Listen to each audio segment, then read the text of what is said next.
अंजलि की शिक्षा और उसके पति मुकेश की शैक्षिक स्थिति के बीच का अंतर उसके जीवन को एक अनोखा मोड़ देता है।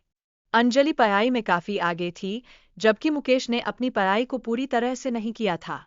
यह फर्क अंजलि की सोच और सपनों को आकार देता है। गांव के लोग अंजलि के प्रति अलग-अलग सोच रखते थे।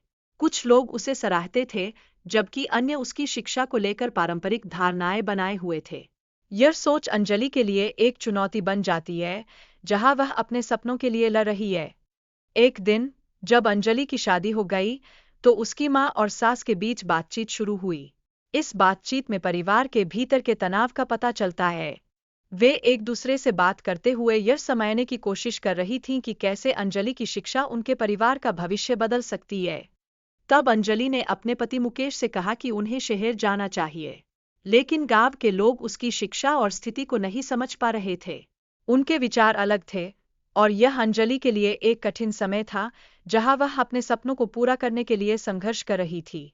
फिर अचानक, गांव में भारी बारिश हुई और फसलें बर्बाद हो गईं। गांव के लोग बेहद निराश हो गए और अंजलि को इसका दोषी ठहराने लगे।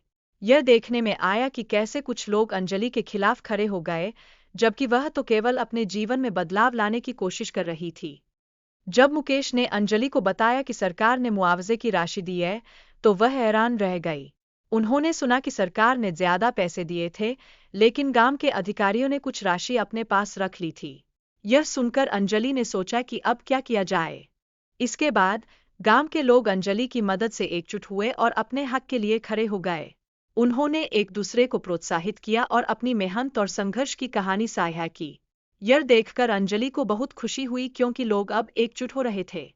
लेकिन फिर सरपंच और सरकारी अधिकारियों के बारे में एक और बात सामने आई। उन्होंने गांव वालों के पैसे चुराए थे, जिससे गांव में गुस्सा और विरोध बढ़ गया।